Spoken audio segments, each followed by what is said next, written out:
8 నయా నగరాలు, వాటికి 100 కిలోమీటర్ల పరిధిలో అనుబంధ క్లస్టర్లు, 10,522 కోట్లతో మౌలిక సదుపాయాలు, ఉపాధి అవకాశాలు, సమగ్ర అభివృద్ధికి బాటలు. రాష్ట్రంలోని ఓడర్ రేవుల వెంట 8 పారిశ్రామిక నగరాలను పీపీపీ విధానంలో అభివృద్ధి చేయాలని ప్రభుత్వం నిర్ణయించింది. వినియోగంలో ఉన్న కొత్తగా నిర్మాణంలో ఉన్న పోర్టుల పరిధిలో వీటిని మెరుగుపరచనుంది. ఆయా పోర్టుల అవసరాలకు అనుగుణంగా క్లస్టర్ల ఏర్పాటుకు ఏపీ మారిటైమ్ బోర్డు ప్రతిపాదనలు సిద్ధం చేసింది.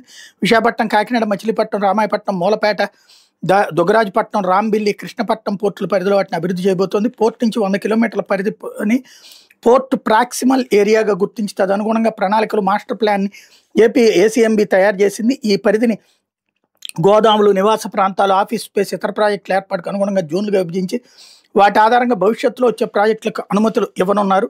దీనికోసం స్వల్ప మధ్య దీర్ఘకాలిక లక్ష్యాలతో ఏపీఎంబీ ప్రణాళికలు రూపొందించింది అన్నటువంటి వార్తని హైలైట్ చేశారు.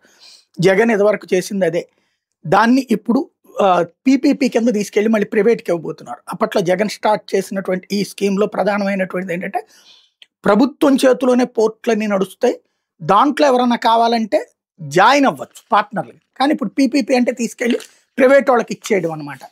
ప్లస్ అసలు మనకి ఆంధ్రాకి అద్భుతమైన అవకాశం ఈ బ్లూ ఎకానమీనే, పోర్టు తీర ప్రాంత ఎకానమీనే ఆ రోజునే ప్లాన్ చేసింది జగన్. ఇప్పుడు అది చంద్రబాబు చేస్తున్నారన్నటువంటి కోణాన్ని చెప్పే ప్రయత్నం చేస్తున్నారు. అయితే గాడిన పడుతున్న ఇండిగో